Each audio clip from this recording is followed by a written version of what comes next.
الحمد لله رب العالمين، والصلاة والسلام على سيد المرسلين وعلى آله وصحبه أجمعين.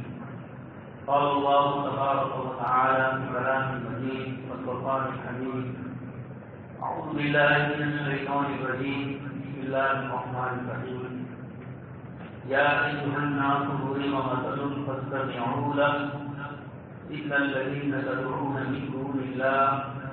لن يخلقوا ذبابا ولن اجتمعوا له وإن يسلبهم الذباب شيئا لا يستنقذوه منه ضعف الطالب والمطلوب. وقال تعالى: ضرب الله مثلا رجلا فيه شركاء متشاكسون ورجلا سلما لرجل هل يستويان مثلا الحمد لله رب العالمين. وقال النبي صلى الله عليه وسلم: لا يؤمن أحدكم حتى أكون أحب إليه من والده وولده والناس أجمعين. صدق الله العظيم وصدق رسوله النبي الكريم، ونحن على ذلك من الشاهدين والشاكرين، والحمد لله رب العالمين. محترم و مکرم حضرات علماء کرام اور ایمان والے بھائی، ہم اور آپ بھی دنوں سے گزر رہے ہیں جناب نبی اکرم صلی اللہ علیہ وسلم کی ولادت اور آپ کی وفات اسی مہینے سے تعلق رکھتی ہے۔ مختلف روایتیں ہیں، اس میں سب سے معتبر روایت 9 ربیع الاول کی آپ صلی اللہ علیہ وسلم کی ولادت کی تاریخ اور 12 ربیع الاول آپ صلی اللہ علیہ وسلم کی وفات۔ آپ صلی اللہ علیہ وسلم دنیا میں تشریف لائے اور ہم سب کا ایمان ہے کہ آپ صلی اللہ علیہ وسلم اللہ پاک کی طرف سے آخری نبی۔ اللہ پاک نے خود ارشاد فرمایا: ما كان محمد أبا أحد من رجالكم ولكن رسول الله وخاتم النبيين۔ کہ آپ صلی اللہ علیہ وسلم پر اللہ پاک نے نبوت کو ختم کرنا ہے۔ حضرت عبداللہ بن مسعود رضی اللہ عنہ اور دیگر صحابہ کرام کی روایت ہے، آپ صلی اللہ علیہ وسلم نے ارشاد فرمایا: ان الرسالۃ والنبوۃ قد انقطعت ولا نبوۃ بعدی ولا رسالۃ بعدی۔ کہ میرے بعد نبوت اور رسالت ختم ہو چکی ہے، اب کوئی نبی اور کوئی رسول تشریف لانے والے نہیں۔ جب اللہ پاک نے سیدنا آدم علیہ السلام سے لے کر حضرت عیسیٰ علیہ السلام تک انبیاء کرام علیہ السلام تک سلسلہ جاری فرمایا، مختلف زمانوں میں مختلف جگہوں کے اعتبار سے انبیاء کرام علیہ السلام تشریف لائے اور آپ صلی اللہ علیہ وسلم پر نبوت کو ختم فرمایا۔ اس کا لازمی تقاضا یہ تھا کہ اللہ پاک اپنے پیارے حبیب صلی اللہ علیہ وسلم کی زندگی کو محفوظ فرمائے۔ اس لیے کہ جب نبوت کا سلسلہ بند ہو گیا تو آپ ہی کے اوپر اللہ پاک نے اس کو ختم فرمایا اور قیامت تک کی انسانیت کے لیے آپ صلی اللہ علیہ وسلم رہنما بن کر حاجی بن کر تشریف لائے تو ضروری تھا کہ اللہ پاک جناب نبی اکرم صلی اللہ علیہ وسلم کی سیرت کو محفوظ فرمائے۔ ختم نبوت کا لازمی تقاضا ہے کہ نبی کی زندگی کو لوگوں کے سامنے مختلف پہلوؤں سے کھول کر بتایا جائے، اور اسی لیے بطور دلیل کے اللہ پاک نے فرمایا: لقد كان لكم في رسول الله أسوة حسنة۔ تمہارے لیے حضرت محمد رسول اللہ صلی اللہ علیہ وسلم کی زندگی میں بہترین نمونہ ہے لمن كان يؤمن بالله واليوم الآخر۔ جو شخص اللہ پاک کی ذات پر یقین رکھتا ہے،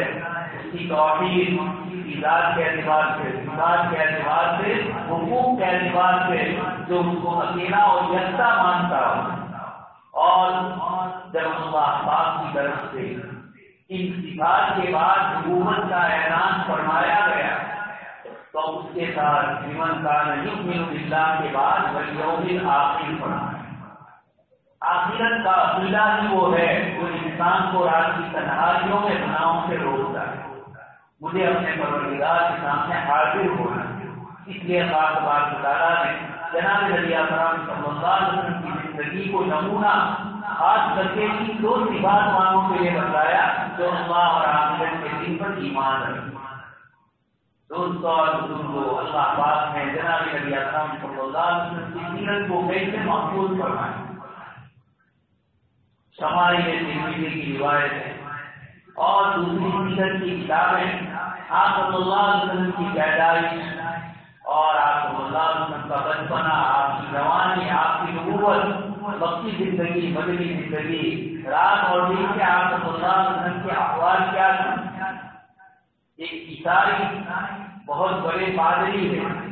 وہ یہ کہتے ہیں کہ میں نے اپنی زندگی کا مشن یہ بنایا تھا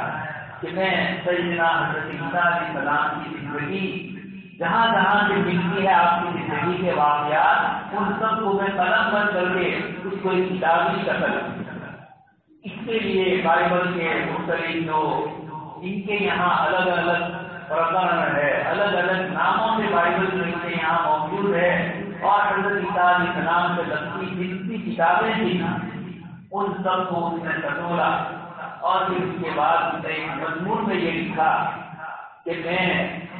حضرت عیسیٰ علیہ السلام کی زندگی کے صرف تعلیم دین کے متعلق کچھ باتیں کہہ سکتا ہوں، اور وہ بھی جن کتابوں میں نے پڑھا اس کے حوالے سے نقل کر رہا۔ اس کے اوپر کا کیا اس کا اصل مرکز ہے، کہاں سے لیا گیا، اصل دوڑ اس کا کیا ہے، اس کا مجھے کچھ پتا ہے، میں صرف نقل کر کے پیش کر رہا ہوں۔ اس کے مقابلے میں جناب نبی اکرم صلی اللہ علیہ وسلم کی زندگی کا آپ کے بال مبارک کیسے، آپ صلی اللہ علیہ وسلم کے بالوں میں کہاں سفیدی تھی، آپ صلی اللہ علیہ وسلم کا چہرہ انور کیسا، آپ کا قد کس طرح کا۔ حضرت علی رضی اللہ عنہ کی لمبی چوڑی روایت شمائل میں ذکر کی گئی ہے، پوری آپ صلی اللہ علیہ وسلم کی شریعت کو، آپ صلی اللہ علیہ وسلم کی شکل مبارک کو ذکر کرو۔ اس لیے آسمانی کتابوں میں آپ صلی اللہ علیہ وسلم کا ذکر ہے، الذين يتبعون الرسول النبي الأمي الذي يجدونه مكتوبا عندهم في التوراة والإنجيل۔ آپ صلی اللہ علیہ وسلم کا تذکرہ تورات میں بھی فرمایا گیا، انجیل میں بھی فرمایا گیا، بلکہ خود قرآن کریم ذکر کرتا ہے کہ آپ کا ذکر تو تھا ہی، اللہ پاک نے فرمایا کہ مثال تورات میں ہے، اور وَمَثَلُهُمْ فِي الْإِنجِيلِ كَزَرْعٍ أَخْرَجَ شَطْأَهُ۔ جب صحابہ کرام کی زندگی کا نمونہ اور ان کے متعلق احوال اللہ تبارک تعالیٰ نے محفوظ فرمائے، اور قرآن کریم کے علاوہ پہلے آسمانی کتابوں میں ان کا ذکر کیا گیا، صحابہ کا اس کو ذکر کیا، تو اللہ کے نبی صلی اللہ علیہ وسلم کا ذکر تو اتنا واضح تھا، یعرفونہم کما یعرفون ابناءہم۔ وہ آپ صلی اللہ علیہ وسلم کو ایسے پہچانتے تھے جیسے اپنے بیٹوں کو پہچانتے۔ حضرت عمر رضی اللہ عنہ نے حضرت عبداللہ ابن سلام رضی اللہ عنہ سے پوچھا کہ اس آیت کے متعلق آپ کا کیا کہنا ہے؟ وہ یہود کے بہت بڑے عالم تھے اور عالم کے بیٹے تھے، انہوں نے حضرت عمر رضی اللہ عنہ سے اسلام لے آئے تھے، انہوں نے حضرت عمر رضی اللہ عنہ سے کہا کہ اپنی اولاد کے متعلق تو شک ایک درجے میں ہو سکتا ہے کہ شاید بیوی میں کوئی گڑبڑی، لیکن جناب نبی اکرم صلی اللہ علیہ وسلم کے سلسلے میں کوئی شک نہیں۔ اسی لیے حضرت عبداللہ ابن سلام اور دیگر حضرات جو ایمان قبول کرنے کے لیے آئے اور پچھلی آسمانی کتابوں میں جو علامتیں تھیں اس کو دیکھ کر جب یہ پڑھ رہے تھے، حضرت عبداللہ ابن سلام فرماتے ہیں کہ جیسے میں نے آپ صلی اللہ علیہ وسلم کے چہرے انور کو دیکھا، دیکھتے ہی میں نے کہا واللہ ھذا الوجه لیس بوجه کذاب، اللہ کی قسم یہ چہرہ بتا رہا ہے کہ یہ کا چہرہ نہیں ہو سکتا ہے، یہ اللہ پاک کے نبی صلی اللہ علیہ وسلم ہی کا چہرہ ہے۔ تو دوستوں اور بزرگوں، اللہ پاک نے آپ صلی اللہ علیہ وسلم کے صفات ظاہری احوال کو اور آپ صلی اللہ علیہ وسلم کی صحابہ کی صفات کو ذکر کیا۔ یہ تو تمہاری کی روایت ہے، آپ صلی اللہ علیہ وسلم کے اقوال مبارک، آپ کی زبان سے نکلے ہوئے کلمات، آپ صلی اللہ علیہ وسلم کی عملی زندگی اور آپ صلی اللہ علیہ وسلم کے بدن سے ثابت ہونے والے افعال، یہ تمام چیزیں اللہ تبارک تعالیٰ نے اس طرح محفوظ فرمائی کہ دنیا کی کوئی قوم اس کا نمونہ پیش نہیں کرتی۔ جرمنی کا مصنف ہے، اس نے ایک کتاب لکھی جس میں اس نے آپ صلی اللہ علیہ وسلم کی تعریف کرتے ہوئے لکھا کہ دنیا کی تاریخ میں ایک عجوبہ کہ ایک شخص کی زندگی کو ریکارڈ کرنے کے لیے، اس کی زندگی کو محفوظ کرنے کے لیے 4 لاکھ انسانوں نے محنت کی۔ ہمارے یہاں حدیث شریف کے علموں میں ایک علم آتا ہے فن اسماء الرجال، روایت جو آپ صلی اللہ علیہ وسلم نے بیان فرمائی اپنی زبان مبارک، آپ نے جو عمل فرمایا، آپ نے جو فعل اپنے جسم سے کیا، اس کو نقل کرنے والے صحابہ سے لے کر 3ری 4تھی صدی تک، جہاں تک بخاری اور مسلم حدیث شریف کی کتابیں لکھی گئی، اس سے پہلے تک کے جو آپ صلی اللہ علیہ وسلم کی روایت کو ایک سے دوسرے کو نقل کرنے والے یہ 4 لاکھ ہزار افراد ہے جن کی زندگیاں ہمارے سامنے اس وقت ابھی محفوظ ہیں۔ کون سے راوی نے آپ صلی اللہ علیہ وسلم کے اس صحابی سے روایت کی؟ صحابی سے کس نے نقل کیا؟ نقل کرنے والے سے کس نے نقل کیا؟ حضرت امام بخاری رحمۃ اللہ علیہ، امام مسلم، جتنے بھی حدیث کے محدثین ہیں، یہ سب اپنی قدر بتلا ہے۔ میں نے سنانے سے پڑھا، اس نے سنانے سے پڑھا، اور حقیقت جناب نبی اکرم صلی اللہ علیہ وسلم تک سلسلہ جاری ہے۔ امام بخاری رحمۃ اللہ علیہ کا یہ احتیاط ہے کہ وہ یہ فرماتے ہیں کہ جب میں کسی روایت کے راوی کو روایت سنتا اور وہ یہ کہتے تھے ان فلان، یہ روایت میں سنانے سے نقل کرتا ہے۔ امام بخاری رحمۃ اللہ علیہ اس روایت کو اس استاد نے کس سے سنا، کس حال سے سنا، اگر یہ موجود نہ ہوتا تو وہ روایت نہیں لیتے۔ اپنی کتاب بخاری شریف میں بھی جب انہوں نے انگنا والی روایت لی تو اپنی حدیث کے آخر میں ریمارک دیتے ہوئے فرماتے ہیں کہ یہاں لفظ ان ہے، لیکن میں نے سنانے سے سنا، اس نے سنانے سے سنا، اور سمیع اور حد یہ الفاظ حدیث شریف میں جو موجود ہوتے تھے اس کو نقل کرتے۔ اتنی احتیاط کے بعد، میرے اور آپ تک 7,000 انسانوں کی محنت کے بعد، یہ احادیث مبارکہ کا ذخیرہ میرے اور آپ کے پاس، یہ جرمنی کا اسکالر یہ کہتا ہے کہ دنیا تاریخ میں عجوبی چیز ہے کہ ایک شخص کی، یعنی جناب نبی اکرم صلی اللہ علیہ وسلم کی زندگی اور آپ کے اخبار اور آپ کے افعال لکھنے والے جن 4 لاکھ لوگوں نے آپ کے احوال لکھے، امت نے کسوٹی کے طور پر ان کے احوال کی تحقیق کی، اور آج ہمارے سامنے 4 لاکھ آدمیوں کا جنہوں نے حدیث نقل کی کہاں پیدا ہوئی، کہاں ان کی وفات ہوئی، کس استاد سے پڑھا، ان کے اخلاق کیسے تھے، انہوں نے بلانے سے سنا تو سنانے والا راوی کیسا، اس کی پیدائش کہاں ہوئی، اس کی وفات کہاں ہوئی، ان دونوں کی ملاقات کہاں ہوئی، یہ پورا ہمارے پاس 4 لاکھ انسانوں کا حدیث شریف کے ایک فن کی شکل میں ذخیرہ موجود ہے دنیا کی کسی امت کے پاس۔ اپنے نبی کی باتیں سنانے والوں کی زندگی کے احوال وہ اسپینگر لکھتا ہے کہ یہ برکت معلوم ہو رہی ہے اس نبی کی کہ ان کے احوال لکھنے والوں سے امت نے اتنا تعلق رکھا کہ ان لوگوں کو پرکھنے کے لیے ان کی سیرت بھی لوگوں نے محفوظ کر۔ امام بخاری رحمۃ اللہ علیہ کے لمبے سفر ہے اور وہاں اس راوی سے لیتے ہیں، کس طریقے سے لیتے ہیں، اس طرح کی 4 لاکھ آدمیوں کی تاریخ لکھی گئی، امام بخاری نے بھی لکھی اور دوسرے محدثین نے۔ دوستوں اور بزرگوں، جب اتنی کھن کھنا کے جیسے ہم لوگ مٹی کا برتن، پانی کا گرا ہماری عورتیں خریدتی ہیں، اور اسی طرح ہمارے یہاں کھچڑی بولتے ہیں، روٹی اور روٹا پکانے کے لیے اس کو بھی کھن کھنا کے عورتیں لے۔ یہ محدثین نے ایک ایک روایت لینے کے لیے ایک ایک شخص کے پاس جا کر اس کو اچھی طریقے سے جانتا اور کٹوڑا۔ اس کے بعد میرے اور آپ کے پاس یہ ذخیرہ موجود ہے لاکھوں انسانوں کی محنت کے بعد، اور اس کے رسول اور محمد رسول صلی اللہ علیہ وسلم کی نسبت سے ہمارے پاس ایسا ذخیرہ ہے کہ اللہ پاک نے چیلنج فرمایا، لقد كان لكم في رسول الله اسوة حسنة۔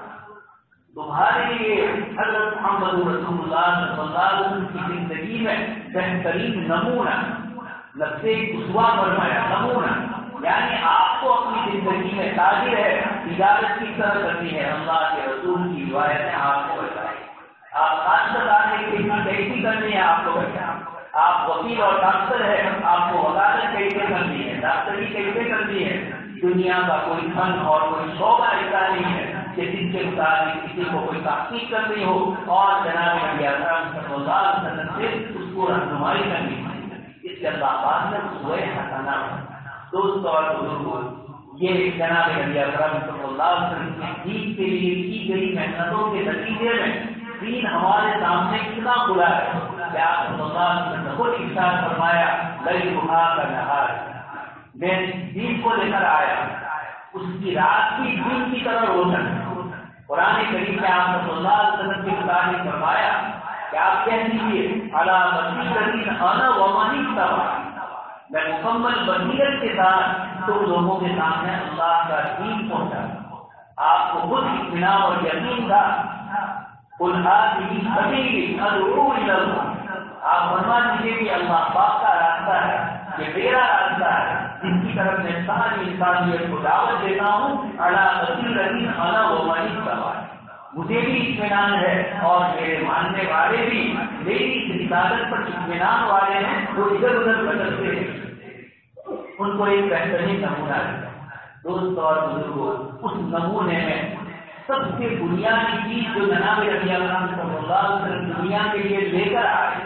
سب سے بہترین چیز جو ہے وہ آیات جو میں نے آپ کے سامنے پڑھی، توحید کی آیت، شرک کی مذمت والے آیت۔ جناب نبی اکرم صلی اللہ علیہ وسلم کی تشریف لانے سے پہلے حضرت نوح علیہ السلام سے معاملہ شروع ہوا، حضرت آدم علیہ السلام کی اولاد تو توحید پڑھی، آہستہ آہستہ لوگوں کے پاس شیطان آیا اور اس نے لوگوں سے کہا کہ تمہارے پرانے باپ دادا بڑے دیندار اور عبادت گزار، اب یہ چلے گئے، یہ دین تم کو دے کر گئے ہیں، اس کے مطابق عمل۔ اور اس کے بعد اس نے کہا کہ ان کی تصویر اپنے سامنے رکھو تاکہ اس کی روشنی کے اندر تمہیں عبادت کا شوق ہے۔ اس طرح شیطان نے لوگوں کو پہلے اپنے بزرگوں کی تصویریں رکھنے کا حکم دیا۔ آہستہ آہستہ ایک نسل کے بعد دوسری نسل آئی، ان کے دلوں میں یہ ڈالا کہ تمہارے باپ دادا یہ تصویر اس لیے رکھتے تھے کہ اس تصویر کے ساتھ وہ ان کی عبادت کرتا، اور اس طرح شیطان نے لوگوں میں شرک کا بیج بو دیا۔ حضرت نوح علیہ السلام تشریف لائے اور قرآن کریم میں ولا یغوث ویعوق ونسرا لا تذرن آلہتکم ولا تذرن ودا ولا سواع ولا یغوث ویعوق ونسرا، یہ سارے جن کے نام لیے گئے یعوق، یہ سارے نیک اور پرہیزگار لوگ، الگ الگ علاقوں میں جزیرۃ العرب میں سعودی عربیہ کے الگ الگ علاقوں میں ان کی عبادت کی جاتی ہے، اور اسی طرح نوح علیہ السلام کے علاقے میں جو علاقے میں وہاں بھی ان کی عبادت کی جاتی ہے۔ یہ شیطان نے لوگوں کے دلوں میں شک ڈالا ہوتا ہے۔ حضرت نوح علیہ السلام سے لے کر حضرت عیسیٰ علیہ السلام تک ہر نبی نے شرک کے خلاف توحید کی دعوت دی، اقیموا الدین ولا تتفرقوا، ہر نبی نے یہ کہا کہ دین قائم رکھو اور ادھر ادھر مت جاؤ، لیکن شیطان نے ان انبیاء کرام علیہ السلام کے زمانوں میں ایک تو زبانی نبی ہوتے تھے، ایک علاقائی نبی ہوتے تھے، شرک مکمل طور پر ختم نہیں ہوا، شرک کی طاقت نہیں ہوئی۔ اللہ پاک نے جناب نبی اکرم صلی اللہ علیہ وسلم کو اور آپ کی دین کو لے کر آئے، اس میں آپ نے بنیادی طور پر سب سے پہلے دو چیزیں فرمائی، یا ایھا الناس ان ربکم واحد، اے انسانوں تم سب کا رب ایک ہی، وان اباکم واحد، اور تم سب کے باپ بھی حضرت آدم علیہ السلام ایک ہی۔ بولتے ہیں کہ یہ تو جملے ہیں دوست، لیکن 1400 سال پہلے شرک اور کفر کن سپنوں کے ساتھ دنیا میں ایران والے اپنے آپ کو بڑا، روم والے اپنے آپ کو بڑا سمجھتے تھے، چائنا میں عرب لوگ اپنے آپ کو بڑا، ہندوستان میں کچھ قبیلے تھے سوریہ ونشی اور چندر ونشی، تاریخ آپ نے پڑھی ہو تو اس میں یہ دو نام، یعنی کہ خاندان کے مطابق یہ تصور تھا کہ یہ انسان نہیں ہے، یہ چندر کی اولاد ہے، ان کے ونش سے، یہ سورج کے ونش ہے۔ انسان ہونے کے باوجود اپنے آپ کو خدائیت کا درجہ ہے۔ آپ صلی اللہ علیہ وسلم تشریف لائے اور صرف بادشاہوں کی حکومت کے ماتحت چلتا تھا بلتا، اس لیے کہ بادشاہوں کو یہ کہہ دیا گیا کہ ان کی رگوں میں خدا کی خون دوڑ، یہ جملے ان کے یہاں مشہور تھے اور ان کو اللہ کے بیٹے بنایا گیا، اللہ کے طریقے بتائے گئے، اور یہ کہا کہ خاندانی طور پر ان کو ہی انسانوں پر حکومت کرنے کا حق ہے، یہی خدائیت کا درجہ ہے۔ اس لیے ساری دنیا میں انبیاء کرام علیہ السلام کے الگ الگ علاقوں اور زمانوں میں صرف وہ وقتی طور پر کچھ شکست ہوئی لیکن مکمل ختم، لیکن جناب نبی اکرم صلی اللہ علیہ وسلم تشریف لائے اور یہ پہلا آرڈر دیا گیا کہ انسانوں تم سب کا رب ایک، اس ایک رب نے بتا دیا کہ انسانوں میں کوئی انسان خدا نہیں بنتا، یہ پہلے تصور کروایا۔ خدائیت اللہ کی ذات عالی کے ساتھ ہے، انسانوں میں کسی کو خدا کا درجہ نہیں، نہ کوئی خدا کا بیٹا ہے نہ کوئی ولد یولد۔ اب نہ اللہ واحد پاؤ، یہودیوں نے اپنے کو کہا ہم اللہ کے بیٹے، نعوذ باللہ ہندوستان میں بھی یہ ملک ہم ہیں اور آپ 4 ورن میں انسانوں کو تقسیم کیا، اور یہ تقسیم کے متعلق مذہبی کتابوں میں لکھا ہوا ہے۔ اس لیے چند مہینوں پہلے RSS کے صدر موہن بھگوت صاحب نے یہ کہا کہ سارے کے سارے انسان ایک، کوئی اونچ نیچ نہیں ہے، تو ہندو مذہب کے ایک بہت بڑے سوامی نے یہ کہا کہ یہ غلط بول رہا ہے۔ ہماری مذہبی کتابوں میں لکھا ہوا ہے کہ انسانوں کو 4 ورنوں میں تقسیم کیا ہے، اور یہ مذہبی چیز ہے، اس سے کبھی ہم الگ نہیں ہو سکتے۔ اس وقت دوستوں اور بزرگوں میں اور آپ پڑھتے ہیں سناتن دھرم اور سوامی نارائن کا جو جھگڑا ہے، اور اسی طرح تعلیم کے بیٹے سے جو جملے ہیں، یہ ایک انسان پڑھا لکھا سائنس اور ٹیکنالوجی کا ماہر یہ صرف اس کی سمجھ میں نہیں آتا۔ میرے دیش کا انسان اس کی بات مانی جائے، ایک چیز جس کو ہم اپنے ہاتھ سے بنائیں اور اس کو اپنے نفع نقصان کا مالک سمجھے، ایسا ہرگز نہیں ہے۔ یہ جو لڑائی ہے ٹیکنالوجی اور سائنس کی معلومات کے بعد نئی نسلوں کو سمجھ میں نہیں آتا ہے کہ سب انسان برابر ہونے چاہیے، یہ اونچ نیچ کیا ہے۔ جناب نبی اکرم صلی اللہ علیہ وسلم اسی اونچ نیچ کو ختم کرنے کے لیے تشریف لائے اور یہ اعلان فرمایا لو ان فاطمہ بنت محمد فرقت لقطعت یدها، کہ اگر حضرت فاطمہ رضی اللہ تعالیٰ عنہا بھی چوری کرتی تو میں ان کا بھی ہاتھ کاٹوں۔ جب رومی لوگ ایک کے بعد ایک شکست کھانے لگے حضرت ابوبکر صدیق رضی اللہ عنہ کے زمانے میں، تو رومی سردار نے اپنے عرب آدمی کو بھیجا جو رومی سلطنت کے مالک کہ جاؤ خالد بن ولید، مسلح بن حارثہ، عبیدہ بن جراح کا لشکر رات کو کیا کرتا ہے دن کو کیا کرتا ہے، اس طریقے سے لوگ رہے، ہمارے بڑے بڑے قلعے ختم ہو گئے،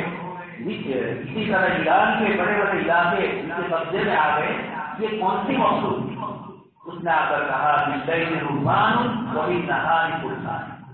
کہ میں نے ان کو دیکھا کہ دن میں یہ گھوڑے پر سوار ہونے ایسا لگتا ہے اور کوئی کام ہی نہیں، اور رات کو اللہ پاک کی عبادت میں ایسے مشغول ہوتے ہیں کہ ایسا لگتا ہے کہ عبادت کے سوا اس کا کوئی کام نہیں۔ جب یہ قاصد نے اور جاسوس نے یہ جملہ رومی امپائر کے سامنے پہنچایا تو وہ جو سردار تھا اس کے جملے تاریخ میں آج تک موجود ہے۔ اس نے کہا کہ جیسا تم نے یہ بھی کہا کہ اگر ان سے کسی سردار کے بیٹے سے بھی کوئی گناہ ہو جائے تو اس کو بھی وہی سزا دی جاتی ہے جو دوسرے عام انسانوں کو سزا دی۔ جب یہ جملے اس نے کہے تو اس رومن امپائر کے کچھ سپاہیان نے کہا کہ اگر ان کی صفات وہی ہے جو تم نے کہی تو میرے لیے زمین کے اوپر کا حصہ اس کے بجائے زمین کا نچلا حصہ میرے لیے بہتر ہے، یعنی میری موت مجھے پسند ہے کہ اب ایسی قوم کا مقابلہ نہیں کرنا، یہ کہنے کا حال ہے۔ تو جناب نبی اکرم صلی اللہ علیہ وسلم نے توحید کے اوپر ایک امت کی بنیاد رکھی۔ دوستو، ایک مسلمان کے بعد سب سے قیمتی تحفہ اگر کوئی ہے تو یہ توحید کا تحفہ۔ آپ کے سامنے میں نے آیت پڑھی تھی، اللہ پاک فرماتے ہیں کہ اے لوگو یا ایھا الناس ضرب مثل، اے انسانوں ایک مثال اور ایک کہاوت اداہرن تمہارے سامنے دیا جائے،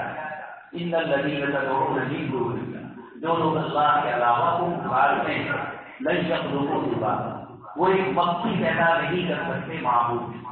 بلکہ آگے قرآن نے فرمایا وَإِن يَسْلُبْهُمُ الذُّبَابُ، اگر مکھی وہاں سے پرکاری لے لیتی ہے، کھانے پینے کی چیز اس بت کے اوپر سے لے لیتی ہے تو اس کی اتنی طاقت نہیں ہے۔ وَإِن يَسْلُبْهُمُ الذُّبَابُ لَا يَسْتَنقِذُوهُ، اس سے روک نہیں سکتے، بچا نہیں سکتا۔ آگے اللہ تعالیٰ نے فرمایا ضعف الطالب والمطلوب،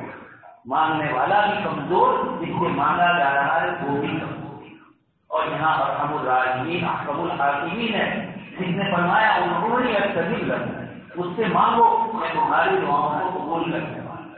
دوسری آیت میں نے پڑھی کہ اللہ پاک نے بالکل کھلی مثال دے کر فرمایا کہ اللہ پاک فرماتے ہیں ضرب اللہ مثلا رجلا فیہ شرکاء، اللہ پاک دو آدمیوں کی مثال دیتے ہیں، داخلہ دیتے ہیں۔ ان دو آدمیوں کا کیا فرمایا؟ ایک شخص کسی ایک کا غلام ہے، ایک کا نوکر، اور ایک شخص چند آدمیوں کے گھر میں محنت مزدوری کر کے کماتا ہے، یہ بھی آتا ہے، یہ بھی آتا ہے، یہ بھی آتا ہے، آج اس کے گھر کل اس کے گھر۔ اللہ پاک فرماتے ہیں ضرب اللہ مثلا رجلا فیہ شرکاء متشابہون الگ الگ ورجلا سلما لرجل، اور ایک وہ آدمی جو صرف ایک آدمی کا غلام۔ کیا یہ دونوں برابر ہو سکتے ہیں؟ ہرگز نہیں۔ رات دن ہم دیکھتے ہیں گھروں میں کام کرنے والی عورتیں 2 گھنٹے اس کے گھر، 2 گھنٹے اس کے گھر، 2 گھنٹے اس کے گھر کام کرتی ہے، یہاں سے وہاں دیر ہو جائے تو وہاں والا شکایت کرتا ہے، دوسرے کے گھر میں یہ شکایت کرتا ہے۔ تو یہ بیچارے پریشان ہیں۔ حضرت یوسف علیہ السلام نے اپنے ڈھیر کے ساتھیوں کو یہی جملہ فرمایا یا صاحب السجن ارباب متفرقون خیر ام اللہ الواحد القہار۔ یہ میرے ڈھیر کے ساتھیوں، کیا الگ الگ معبودوں کے پاس جانا، ان سے مانگنا یہ بہتر ہے، یا ایک خدا واحد قہار کی عبادت کرنا، اسی کو راضی کرنے کی فکر کرنا یہ بہتر ہے؟ صاف بات ہے، ایک اللہ کو راضی کرنے والے کو زندگی میں سکون ملتا ہے، وہ ایک اللہ کو راضی کرنے کی فکر میں ہے، مخلوق کو راضی کرنے کی فکر میں وہ نہیں ہوتا ہے، اور وہ اتنا قادر اور طاقتور ہے کہ وہ بندے کے سارے مسائل کو حل کرتا ہے۔ لقد كان لكم قد كانت لكم أسوة حسنة في إبراهيم والذين معه إذ قالوا لقومهم إنا براء منكم ومما تعبدون من دونه۔ حضرت ابراہیم علیہ السلام نے صاف فرمایا کہ ایک اللہ کو ماننا۔ تو حضرت جناب نبی اکرم صلی اللہ علیہ وسلم کا اس دنیا پر سب سے بڑا احسان جو ہے وہ اللہ کی پہچان کرنا، انسانوں کی خدائیت کو ختم کر کے خدا کی خدائیت کو منوانا، اور دوسرے نمبر پر ہے انسانوں کے درمیان میں آپس میں جو تقسیم ہے، بڑا اور چھوٹا ہونا، ان اباکم واحد، تمہارے سب کے باپ ایک ہے۔ حضرت آدم علیہ السلام قرآن نے 14 سال پہلے یہ اعلان فرمایا تھا، اور آج کی سائنس نے اس کو مانا، ایمو یونیورسٹی میں تحقیق ہوئی کہ سارے انسانوں کا کالے گورے ادھر ادھر دنیا بھر کے انسانوں کا الگ کا ٹیسٹ لیا ہے، اور ٹیسٹ لینے کے بعد اس کا ریسرچ یہ نکلا کہ سارے انسانوں کا ڈی این اے ایک،